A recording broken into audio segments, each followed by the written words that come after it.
राधे राधे सभी को। तो दोस्तों आज अपने जो टॉपिक करेंगे वो आर्ट एंड कल्चर का, राजस्थान की भाषा व बोलियाँ। क्योंकि कई कमेंट आए हुए थे राजस्थान की भाषा और बोलियों के बारे में, तो अब पॉलिटी के भी काफ़ी हो गए थे बीच बीच में, तो अब इसका एक ये कंप्लीट कर लेते हैं, उसके बाद में देखते हैं किसका कौन सा करना है। तो सबसे पहले अपने बात करते हैं राजस्थान की भाषा और बोलियों की। तो एक तो ध्यान रखना, राजस्थान की अगर मातृभाषा पूछी जाती है, मातृभाषा, तो वो राजस्थानी मातृभाषा ही है। तो राजस्थान की मातृभाषा कौन सी है? राजस्थानी। और अगर पूछे राजस्थान भाषा का उद्गम कहाँ से माना जाता है, तो सोर्स यानी अपभ्रंश से। वैसे ये आगे वाले पेज पे लिख रखे हैं छोटी छोटी चीज़ें, ये सारी अपने करेंगे। सबसे पहले ये देखते हैं कि हिंदी दिवस की बात करें तो ये 14 सितंबर को मनाया जाता है। राजस्थानी भाषा दिवस की बात करें तो 21 फरवरी को, ये भी ध्यान रखना। अब देखो जो मेन चीज़ है वो देखो, जॉर्ज अब्राहम गिरियर्शर, इन्होंने राजस्थान भाषा के लिए सबसे पहले 1912 ईस्वी में, कौन? जो जॉर्ज अब्राहम गिरियर्सन है, इन्होंने अपनी पुस्तक, इनकी पुस्तक कौन सी है? Linguistic survey of India, Rajasthani शब्द का प्रयोग किया इसमें। जॉर्ज अब्राहम गिरियर्सन की कौन सी बुक है? Linguistic survey of India. इसमें किसका प्रयोग किया है? सबसे पहले राजस्थानी शब्द का प्रयोग किन्होंने? जॉर्ज अब्राहम गिरियर्सन ने 1912 में। ठीक है, ये चीज़ ध्यान रखना इंपॉर्टेंट। इसके बाद में अगर अपने जॉर्ज अब्राहम गिरियर्सन की बात करते हैं तो इसमें देखो, जॉर्ज अब्राहम गिरियर्सन ने राजस्थानी बोलियों को 5 भागों में बांटा है। तो इन्होंने कौन से बांटा है? एक तो देखो पश्चिमी राजस्थान, ठीक है ना, इधर वाला पश्चिमी राजस्थान, जिसमें देखो पश्चिमी साइड में आपको पता होगा कौन कौन सी आती है। पश्चिमी में मारवाड़ी, मेवाड़ी, बागड़ी आ जाती है, ढटकी, बीकानेरी, शेखावटी, देवड़ावाटी। क्योंकि शेखावटी तो शेखावटी एरिया में आ जाती है, चूरू, झुंझुनू, सीकर, परंतु इधर पश्चिमी राजस्थान के अंतर्गत ये आ जाती हैं। फिर बात करते हैं यानी कि उत्तर और पूर्वी राजस्थान की, तो उसमें आती है मेवाती और अहिरवाती। अगर मध्य पूर्वी की बात करें तो ढूंढाड़ी, तोरावटी, हाड़ौती ये आती है। क्योंकि ये जॉर्ज अब्राहम गिरियर्सन ने बोलियों के 5 भागों में बांटा इन्होंने।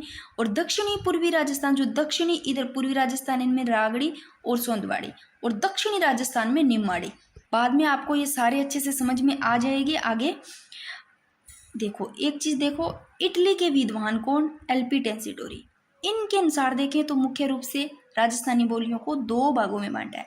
एलपी टेंसिटोरी को आप ऐसे लेना एलपी, इस एलपी को ले लेना, इसमें 2 है, एल और पी, तो 2 भागों में बांटा। एक तो पश्चिमी राजस्थानी और एक पूर्वी, इधर पश्चिमी और पूर्वी इन दोनों को बांट दिया, ऐसे ले लेना। जो इन्होंने पश्चिमी राजस्थान में देखो मारवाड़ी, शेखावटी, ढटकी, और पूर्वी राजस्थान में उधरवाड़े में ढूंढाड़ी, हाड़ौती बोलियां ये आ गई। जो चीज़ें इंपॉर्टेंट है वो पढ़नी है, वो मैंने आगे अच्छे से समझाया भी है और समझ में भी आ जाएगा, ऐसी बात नहीं है। देखो इस पेज पे जो लिखा हुआ है ये भी बहुत ज़्यादा इंपॉर्टेंट है, एक एक चीज़ देखते हैं। देखो सबसे पहले राजस्थान की मातृभाषा राजस्थानी है, पता है सबको। और राजस्थानी भाषा का उद्भव पूछे कहाँ से माना गया है, तो राजस्थानी भाषा का उद्भव सोर्स यानी अपभ्रंश से, ठीक है। और ये चीज़ें किसको नहीं पता? सभी को पता है कि राजस्थान की मातृभाषा राजस्थानी है, क्योंकि राजस्थान की बात कर रहे हैं। और राजस्थानी भाषा के उद्भव की बात करें तो सोर्स यानी अपभ्रंश, और ये इनका क्रमिक विकास दे रहा है। देखो राजस्थानी का क्रमिक विकास कैसे हुआ? सबसे पहले सोर्स यानी अपभ्रंश, फिर आई गुर्जरी अपभ्रंश, फिर राजस्थानी। यानी कि राजस्थानी का जो क्रमिक विकास है वो ऐसे दिया है, सोर्स यानी, फिर गुर्जरी, फिर राजस्थानी। अब आप लोगों को ये ना याद रहे तो आप देना राजस्थानी की बात, और राजस्थानी तक पहुंचने के लिए सबसे पहले ना सोर्स राबा होगा। राजस्थान में जाना है, भी राजस्थानी ऐसे कनेक्ट करना है अपने को, तो सोर्स राबा होगा। सोर्स राबा होगा तो वो वहाँ से गुजरेंगे भाई, जब भी जाएंगे तो गुर्जरी आएगा, पहले सोर्स सराबा, फिर गुजरेंगे गुर्जरी, फिर राजस्थानी तक पहुंचेंगे, ऐसे ले लेना। ऐसे करके आपका इसका क्रमिक विकास भी याद हो जाएगा। अगर बात करें डिंगल भाषा की उत्पत्ति मानी जाती है तो प्राकृत भाषा से। अब देखो ये वेरी वेरी इंपॉर्टेंट, और ये क्वेश्चन पूछा जाता है, काफी बार पूछा गया है। आगे मैं ग्रंथ भी आपको ट्रिक से याद करवाऊंगी, एक बार ही माइंड में बैठ जाएगा, ऐसी बात नहीं है कि याद ना हो। देखो उद्योतन सूरी की बात करते हैं। उद्योतन सूरी ने कुवलयमाला में कितनी देशी भाषाओं का उल्लेख किया? तो इन्होंने 18 भाषाओं का, और इसमें मरु भाषा भी शामिल है। तो अब उद्योतन सूरी है ना, इनके अगर अपने बात करते हैं जो ग्रंथ की, उद्योतन सूरी का ग्रंथ कौन सा है? कुवलयमाला। कैसे याद करोगे? देखो नाम ही ऐसा लो, उद्योतन है ना, और यहाँ कुवलयमाला, ये कुवलयमाला ऐसे आपको नहीं लग कुब निकली हुई है, कुवलयमाला है ना। ये उद्योतन भी ऐसा ओखा ओखा लग रहा है ना, ऐसे लो, तो नाम उद्योतन सूरी है तो ग्रंथ भी कुवलयमाला, ऐसे याद रह जाएगा। 778 ईस्वी की बात है। 78 ईस्वी में जो उद्योतन सूरी द्वारा रचित है कुवलयमाला, इसमें 18 देसी भाषाओं में मरू भाषा को भी शामिल किया गया, जो पश्चिमी राजस्थान की भाषा है भाई।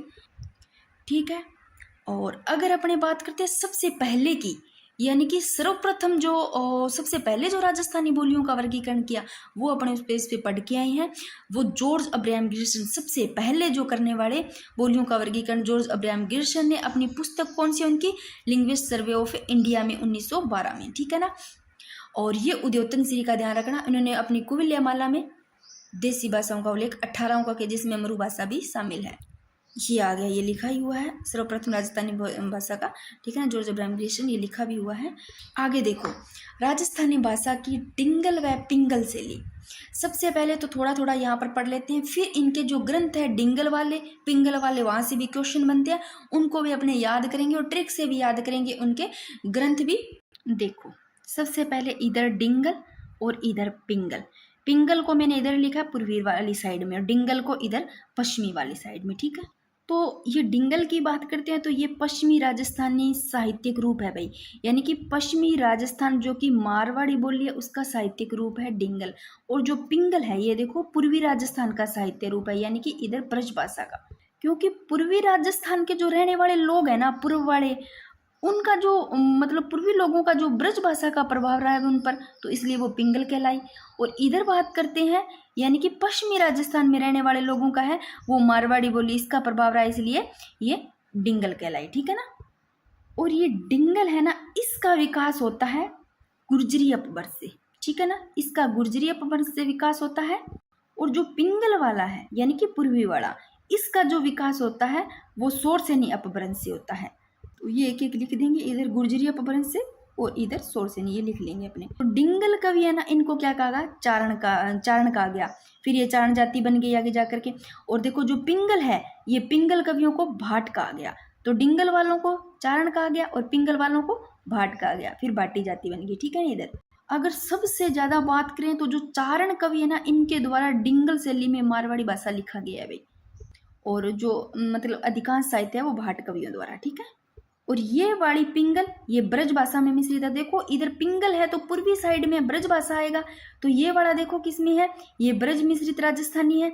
और ये इधर वाली तो पता है कौन सी है, ये देखो चारण साहित्य में प्रयुक्त विशुद्ध राजस्थानी। और ये भाटों द्वारा प्रयुक्त है भाई ब्रज मिश्रित राजस्थानी। अब इनके आगे कवि देख लेते हैं। तो थोड़ा सा डिंगल का ध्यान रखना, इधर वाले मारवाड़ी बोली वाला, और पिंगल आप पूर्वी में ब्रजभाषा वाला ध्यान रखना। ठीक है ना। इधर आप ध्यान रखोगे डिंगल कवियों को चारण कहा जाता, इधर पिंगल कवियों को भाट कहा जाता। और इसका जो विकास है गुर्जरी अपभ्रंश से हुआ और इसका जो विकास है शोरसेनी अपभ्रंश से। मैं थोड़ा सा लिख देती हूँ यहाँ पर। ठीक है। अब चलते हैं अपने उधर वाले पेज पे, क्योंकि डिंगल और पिंगल के अपने ग्रंथों को देखेंगे और वहां से क्वेश्चन बनता है। ये लो भाई, तो राजस्थानी भाषा की डिंगल और पिंगल शैली, यानी कि डिंगल वाले के मैंने इधर लिख लिया प्रमुख ग्रंथ और इनके रचयिता भी, और पिंगल वाले ये। अब यहाँ से पूछ लिए जाते हैं ग्रंथ दे करके कि डिंगल भाषा से कौन सी है पिंगल भाषा। देखो तो डिंगल भाषा के जो ग्रंथ है अचलदास खिचीरी वचनिक का, तो रचयिता शिवदास गार्डन। एक एक अपने ग्रंथ याद करेंगे और रचयिता भी इनको साथ साथ में याद करेंगे। देखो यहाँ डिंगल आ रही है तो यहाँ पर गार्डन है डिंगल, थोड़ा सा ऐसे ये वाले तो याद रह जाएंगे, इनके तो 3-4 ही है तो वैसे याद रह जाएंगे, पिंगल के आपको वैसे भी पता चल जाएगा। तो देखो अचलदास खिंची वचनिका के जो रचयिता शिवदास गार्डन, काफ़ी बार क्वेश्चन आया हुआ है, वैसे भी सभी के जो बहुत बार किए उनके तो रटे गए हैं, जो पहली बार करें नहीं याद होते हैं तो अपने ऐसे याद रखेंगे शिवदास गार्डन। यहाँ पर गार्डन यानी कि बैलगाड़ी नहीं होता गाड्डा, है ना, गार्डन भाई। उस बैलगाड़ी को जो बैल होता है उसको खींचते हैं, फिर वो चलता है ना, चलता है, खींचा जाता है फिर चलता है, गार्डन शिवदास गार्डन। गार्डन से गाड्डा याद रखना, खींचा जाता है फिर चलेगा। अचलदास खिंचीरी वचनिका के रचयिता शिवदास गार्डन। भाई अब कोई भी ट्रिक को बिठानी पड़ेगी। राजरूपक वीरभान, तो देखो वीर पुरुष होते हैं ना वो वैसे याद रह जाएंगे, वो राज करते हैं वीर पुरुष। राजरूपक के रचयिता वीरबान। ठीक है ना। ये सारे आ रहे हैं डिंगल में इधर वाले। फिर राव जेतसी रछंद बिट्ठू सूजा। अब ऐसे लोग जेतसी, जेता नाम से कोई लड़की है भाई, वो मतलब सूझ गई, किससे भी थोड़ा कनेक्ट कर लो, ये मेरे तो वैसे याद रह जाता है किसी लड़की के नाम पर, बाद में कोई ऐसी नाम की थी वो शादी के बाद में बहुत ज़्यादा मोटी हो गई तो वैसे याद रह जाता है। तो राव जेतसी रोछंद बिट्ठू सूजा रचयिता। फिर डोला मारूरा दुहा, ये कैसे याद करोगे? सभी को पता ही है कवि कलोल है, फिर भी नहीं याद रहता। तो ढोला मारूरा दुहा कवि कलोल रचयिता है। अब ढोला से ना ढोल बजा रहा है कोई, और किसी ने कहा क्यों ऐसे मार मार के बजा रहा है, आराम से बजा ले ढोल, बढ़िया बजा ले, क्यों कलोल कर रहा है? तो ढोला मारूरा दुहा के रचयिता कवि कलोल। फिर आगे देखो, संगत रासो गिरधर आसिया, और ये भी आया हुआ है क्वेश्चन काफी बार। संगत रासो का बात करते हैं, गिरधर आसिया कैसे याद रखोगे भाई? संगत इधर आसिया, घर वालों को ना आस होती है कि हमारा बच्चा गलत संगत में ना चला जाए। तो संगत रासो, रासो भी छिड़ जाता है जब गलत संगत में चला जाता है, तो आस होती है भी ना जाए। तो आसिया, गिरधर आसिया, ठीक है ना भाई? कोई ऐसी संगत में ना चलना जाए जिससे कि नजर झुकानी पड़े, गिरना पड़े, है ना? तो गिरधर आसिया, आस होती है कि गलत संगत में ना जाए, अच्छी संगत में जाए। तो संगत रासों से गिरधर आसिया रचयिता याद रह जाएंगे। वेली किशन रुक्मणी री, ये है पृथ्वीराज राठौड़। तो देखो ये वेली किशन रुक्मणी वाली तो याद ही रहती है सभी के, पृथ्वीराज राठौड़। फिर भी रुक्मणी रह से राठौड़, पृथ्वीराज, वेली किशन री। और कृष्ण होते हैं वो पृथ्वी पर अवतार लेते हैं, तो कैसे भी आप कनेक्ट कर लो। तो ये सारे हैं डिंगल भाषा के, ठीक है ना? डिंगल के हो गए। देखो अचलदास खिचरी, वचनिका, राजरूपक, रावजेशी, रचंद्र, ढोला मारूरा, संगत रासो, वेली किशनरी, रुक्मणी। अब बात करते हैं पिंगल वाले। पिंगल के जो ग्रंथ है, पैसे पिंगल, पैसे पृथ्वीराज रासो और विजयपाल रासो, ये दोनों ही है नल सिंह के, रचयिता नल सिंह है। देखो पृथ्वी, पृथ्वी यानी कि धरती, धरती पे ही नल, नल से लो, जो नल का नहीं होता नल है वो धरती पृथ्वी पर ही होता है। विजयपाल रासो, नल सिंह, ये भी थोड़ा याद कर लेना। इन दोनों के रचयिता नल सिंह है। फिर खुमान रासो, इनके रचयिता दलपत विजय। देखो मान, मान किस पे होता है? मान, मान उस पे होगा जो विजय होता है। बहुत सारे दलों में ऐसे लो, दलों में जो विजय है उस पे मान होगा, खुमान रासो, ठीक है। और वंश भास्कर तो किसको नहीं पता? तो वंश भास्कर की सभी को पता है, सूर्यमल मिशन, ठीक है। इसकी भी जो सूर्यमल की भी दो है, उसमें से एक देखना जो वीर सतसई आती है वो आ जाती है डिंगल में, और एक जो वंश भास्कर है ना, ये सूर्यमल की, ये पिंगल में आती है। तो ये तीनों चारों ही याद रख लेना, ये पिंगल की है। तो अब ग्रंथ भी याद हो गए होंगे राजस्थानी भाषा डिंगल और पिंगल के। अब ये थोड़ी सी कोई इंपॉर्टेंट चीजें हैं जो आप इनको पढ़ लो, याद कर लो। देखो अगर ऐसे पूछा जाता है जॉर्ज ग्रियर्सन व पुरुषोत्तम लाल मिनारिया के अनुसार, किसके? जॉर्ज ग्रियर्सन और पुरुषोत्तम लाल मिनारिया के अनुसार राजस्थानी भाषा का उद्गम नागर अपभ्रंश से हुआ भाई, ठीक है। अगर क्वेश्चन इससे पूछा जाता है मोतीलाल मिनारिया आ जाता है नाम, डॉक्टर माहेश्वरी भी आ जाता है, या के.एम. मुंशी में से कोई, इनके अनुसार उत्पत्ति पूछे तो गुर्जरी अपभ्रंश से। चाहे ऐसे ले लो, माहेश्वरी नाम की कोई लड़की है, वो मोती लेकर के गुजर रही थी, गुर्जरी अपभ्रंश से याद रह जाएगा। फिर के.एम. मुंशी भी थोड़ा ले लेना, कनेक्ट कर लेना। फिर एल.पी. टेंसिटोरी के अनुसार पूछे तो गुर्जरी अपभ्रंश से राजस्थानी भाषा का विकास हुआ है, ठीक है ना। और राजस्थानी भाषा की लगभग बात करें तो अस्तित्व में कब आई? 12वीं सदी में। तो ये भी थोड़े थोड़े देख लेना। अब जो मेन चीज़ है वो राजस्थान की प्रमुख बोलियां, और यहाँ से क्वेश्चन आते हैं, इनको अपने अच्छे से पढ़ेंगे।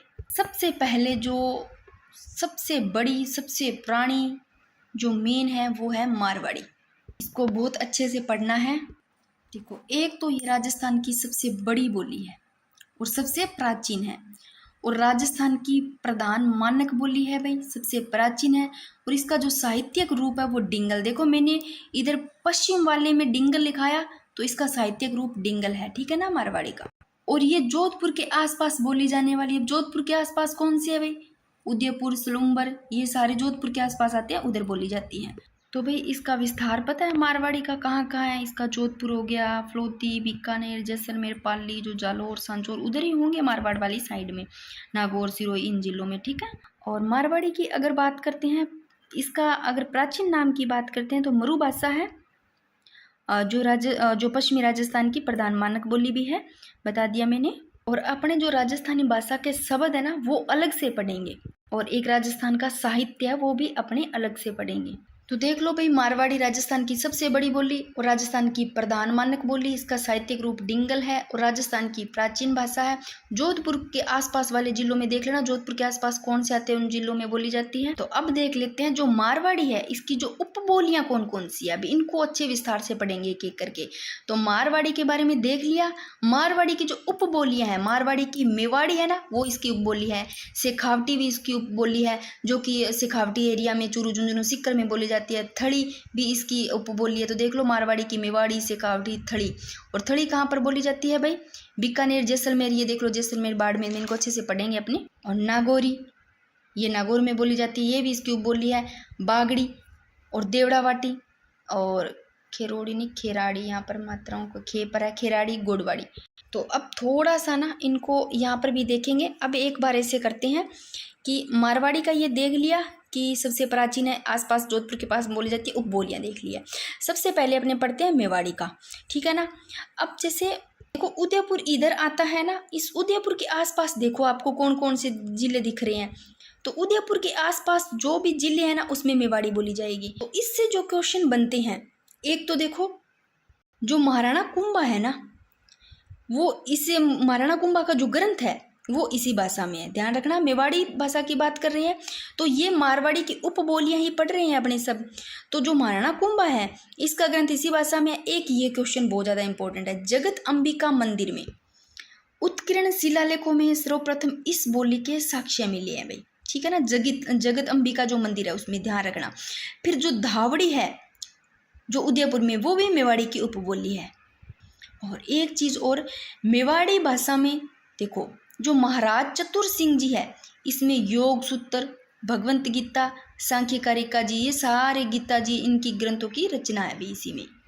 तो मेवाड़ी कहाँ बोली जाती है? उदयपुर के आसपास वाले जिलों में।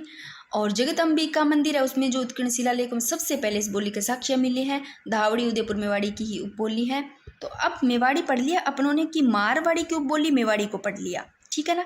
शेखावटी की बात करते हैं तो शेखावटी को तो पता है, चूरू झुंझुनू सीकर में, थोड़ा सा मैंने लिख भी रखा है, ये रहा चूरू झुंझुनू सीकर यानी कि शेखावटी क्षेत्र में। ये तो सभी को पता, लिखने की भी जरूरत नहीं, क्योंकि शेखावटी वाला यहाँ आ जाता है, इधर चूरू झुंझुनू सीकर आ जाता है, उसमें बोली जाती है, ठीक है।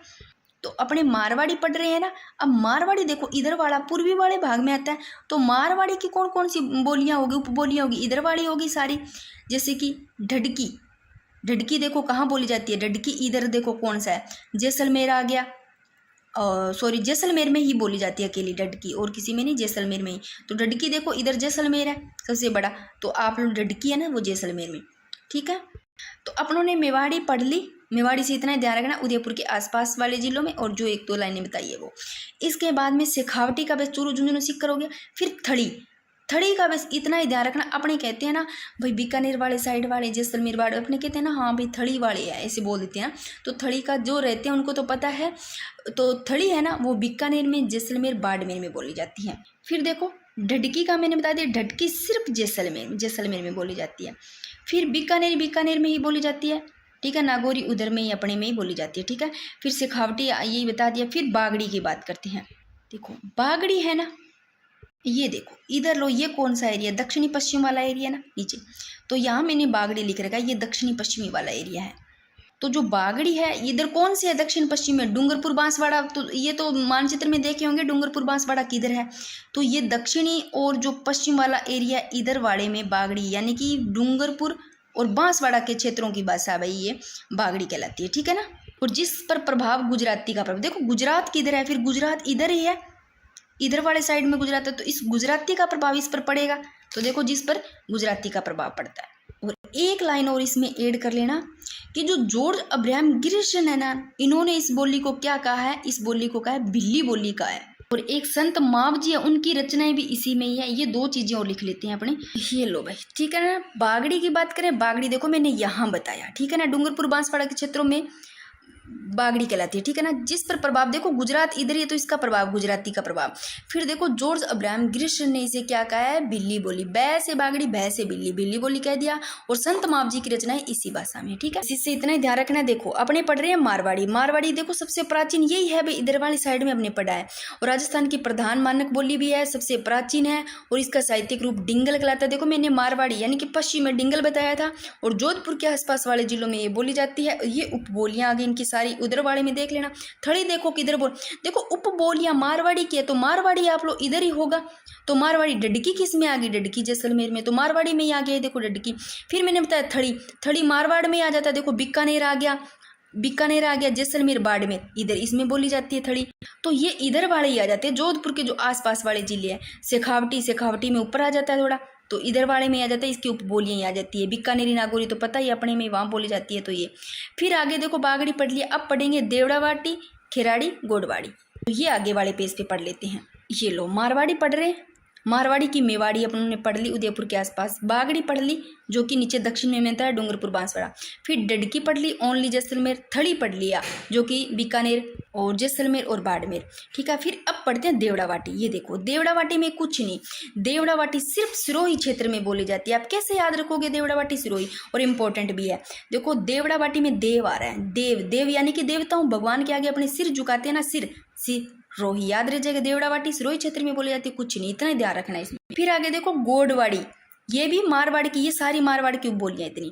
अब गोडवाड़ी को कैसे याद रखोगे, देखो गोडवाड़ी है ना, इंपॉर्टेंट भी है। गोडवाड़ी है वो जालोर की आहोर तहसील, जालोर की आहोर तहसील और पाली की बाली तहसील में बोली जाती है। गोडवाड़ी का आप याद कर लेना, और ये क्वेश्चन पूछा गया है कहीं पर। और जो विशल देव रासु है ना, इनकी जो प्रमुख रचना है वो इसी से संबंधित है।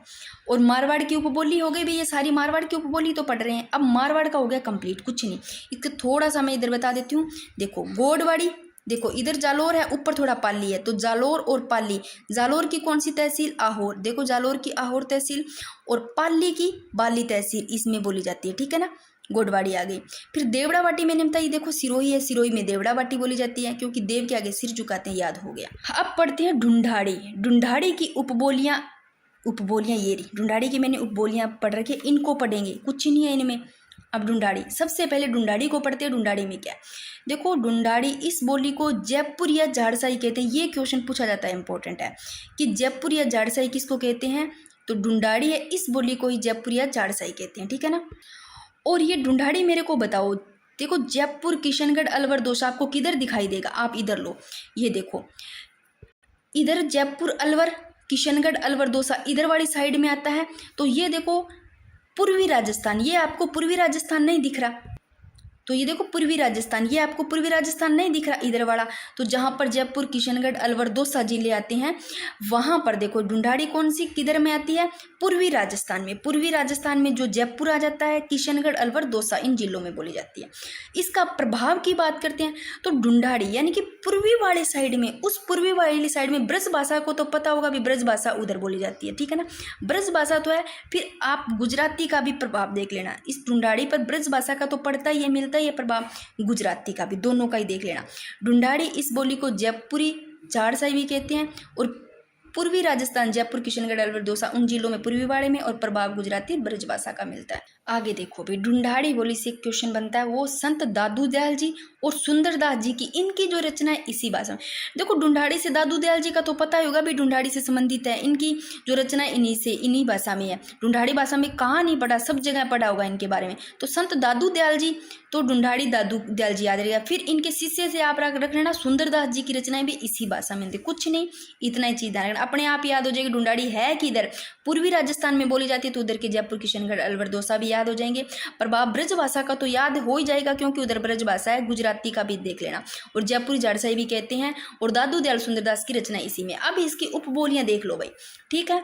उपबोलियां हैं वो ढूंढाड़ी की, हाड़ौती है, ठीक है ना, चौरासी, राजावाटी, काठेड़ी, जगरोती जो सिर्फ करौली में बोली जाती है, ये यहीं पर याद कर लो, आगे भी देख लेना। नागरचौल है वो सवाई माधोपुर और टोंक में बोली जाती है, और किशनगढ़ी और अजमेर, किशनगढ़ी है वो अजमेर में, ठीक है ना, ये दोनों ही।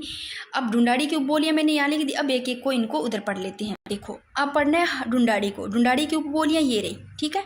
सबसे पहले हाड़ौती को पढ़ती हैं। हाड़ौती देखो ढूंढाड़ी की उपबोली ही है, तो अपने उपबोली पढ़ रहे हैं, ठीक है। हाड़ा राजपूत है ना, उनके द्वारा शासन करने के कारण क्या कहलाई, हाड़ौती कहलाई भई ये। अब हाड़ौती क्षेत्र में कौन कौन से है, देखो इस क्षेत्र में कोटा, बूंदी, बारा, झालावाड़ ये आते हैं, और ये क्वेश्चन पूछा गया 2012 में कहीं पर, ठीक है। और हाड़ौती क्षेत्र में ही बोली जाती है, देख लो कोटा, बूंदी, बारा, झालावाड़ और हाड़ा राजपूतों के शासन के कारण ही कहलाई। फिर देखो सूर्यमल मिशन की ध्यान रखना, उनकी रचना हाड़ौती भाषा में है। और एक चीज वेरी वेरी इंपॉर्टेंट, ये ध्यान रखना कि वर्तमान की दृष्टि से हाड़ौती राजस्थान की जितनी भी सारी बोलियां है ना, हाड़ौती राजस्थान की जितनी भी सारी बोलियां, उसमें सबसे कठिन समझी जाती है ये वाली हाड़ौती। नाम ये से लो, हाड़ौती नाम ये सा तो कठिन समझी जाती है, ठीक है। हाड़ौती भाषा के अर्थ में प्रयोग सर्वप्रथम M.R. केलांग है, उनकी पुस्तक है हिंदी ग्रामर में, 1875 में इसका प्रयोग किया गया भी सबसे पहले हाड़ौती भाषा के अर्थ में। आगे देखो हूणों एवं गुर्जरों की भाषा का हाड़ौती पर प्रभाव। तो हाड़ौती पर प्रभाव किनका है से हाड़ौती है से हूण और गुर्जरों की भाषा का भाई इनका रहा, गुर्जर हो गए, हूण हो गए। और एक चीज हाड़ौती से देखो, हाड़ौती की बात करते हैं ना, हाड़ौती के जो उत्तर में बोली जाती है ना वो नागरचोल, और हाड़ौती के इधर उत्तर है इधर पूर्व, उत्तर पूर्व में बोली जाती है वो शिवपुरी, पै से पूर्व पुरी शिवपुरी। हाड़ौती के उत्तर पूर्व में शिवपुरी, उत्तर में नागरचोल और हाड़ौती के दक्षिण में मालवी, ठीक है ना, ऐसे बोल जाती है। इसको भी थोड़ा ध्यान रख लेना, ये डीपली क्वेश्चन। देखो अपने पढ़ ले हाड़ौती की ढूंढाड़ी की उपबोली, हाड़ौती पढ़ ली भाई। अब ढूंढाड़ी की तोरावाटी, तोरावाटी में कुछ नहीं है, तोरावाटी ये सारी ढूंढाड़ी की उपबोली है, तो लिखो चाहे ना लिखो, मैं लिख रखी उपबोली है, तो ढूंढाड़ी की उपबोली होगी तोरावाटी, ठीक है ना। ये देखो कहाँ बोली जाती है ढूंढाड़ी, तोरावाटी। तोरावाटी है वो झुंझुनू में, देखो वो शेखावटी वाला एरिया ना उसमें झुंझुनू में, परंतु झुंझुनू के दक्षिण वाली साइड में। और तोरावाटी सिक्कर है ना उसमें भी बोली जाती है सिक्कर के, परंतु जहाँ सिक्कर है उसका देख लो पूर्वी कहाँ है, इधर पूर्वी है, और दक्षिणी और पूर्वी इधर वाले एरिया में बोले जाते हैं सिक्कर में, पूरे में नहीं, पूर्वी दक्षिणी पूर्वी में, ठीक है ना। और कोटपुतली बैरोड में भी तोरावाटी बोली जाती है, इनको थोड़ा ध्यान रख लेना। और ये देखो थोड़ा ज्योग्राफी से क्वेश्चन बन जाता है। तोरावाटी प्रदेश में बहने वाली नदी है वो कांतरी नदी है, सभी को पता होगा, फिर भी पता नहीं है तो मैंने यहाँ लिख दिया। जगरोती, जगरोती देखो यहाँ पर जगरोती मैंने पहले लिख रखा था, जगरोती करौली में, जगरोती करौली नाम में देखो रोती रोली पीछे, जगरोती करौली में याद रह जाएगी। नागरचोल बोली ये सवाई माधोपुर और टोंक में बोली जाती है, और वो भी देखो नागरचोली जो बोली है टोंक में बोली जाती है, टोंक के दक्षिण में और पूर्वी भाग में, जो टोंक का जो दक्षिणी वाला एरिया है पूर्वी, इन क्षेत्रों में बोली जाती है इन भागों में, और सवाई माधोपुर में। बस इतना ही है, कुछ नहीं। नागरचोल सवाई माधोपुर टोंक में बोली जाती है, जगरोती करौली में। तोरावाटी है वो झुंझुनू सिक्कर कोटपुतली बैरोड में, सिक्कर के पूर्वी और दक्षिणी पूर्वी में, और झुंझुनू के दक्षिण वाले में, ठीक है ना, यहाँ बोली जाती है। अब कुछ नहीं, ये याद हो गया। ढूंढाड़ी की उपबोलियाँ ये रही, हाड़ौती, तोरावाटी, किशनगढ़ी, और किशनगढ़ी है वो अजमेर में बोली जाती है, और जगरोती करौली में, नागरचोल, ये सारी इनकी उपबोलियाँ। ये हो गया कंप्लीट। अब थोड़े बहुत बचते हैं, वो एक छोटी सी और वीडियो बन जाएगी अपनी, ये वाला भी हो जाएगा कंप्लीट। तो ये मारवाड़ी की मोटी मोटी देख लो उपबोलियाँ, मेवाड़ी, बागड़ी, डडकी, थड़ी, देवड़ावाटी, गोडवाड़ी, ठीक है ना। और ढूंढाड़ी की अपने पड़ी है। और ये इस पे मारवाड़ी की, मारवाड़ी सबसे प्राचीन भी है, प्रधान राजस्थान की प्रधान मानक बोली, सबसे बड़ी बोली है, और इसका साहित्यिक रूप डिंगल भाषा है। उपबोलियां मैंने देख ली। मेवाड़ी देखो उदयपुर के आसपास वाले जिलों में, और अंबिका मंदिर वाला ध्यान रखना, और कुंभा के ग्रंथवाड़ा भी इसी से संबंधित है। और थड़ी मैंने बता दिया, अपने कहते हैं ना बीकानेर, जैसलमेर, बाड़मेर में बोल देते हैं। ढडकी सिर्फ जैसलमेर, ढडकी सिर्फ जैसलमेर में। और बागड़ी देखो, बागड़ी नीचे दक्षिण वाले एरिया में कर लेना, दक्षिण है ना इधर दक्षिण, और जो इधर पश्चिम इधर वाले में आ जाता है, डूंगरपुर बांसवाड़ा के क्षेत्रों में बागड़ी कहलाती है तभी। और इस पर गुजरात इधर है तो गुजराती का प्रभाव पड़ता है, ठीक है ना। और इसको जो ब्राह्म ग्रीष्म है इन्होंने बिल्ली बोली भी कहा है, और संत माव जी की रचना इसी में ही है, ठीक है ना। अब ये सारे हो गए वे अपने कंप्लीट तो कहाँ हो गए, एक छोटी सी वीडियो और बन जाएगी, थोड़े बहुत रहे हैं और वहाँ से भी क्वेश्चन बनते हैं।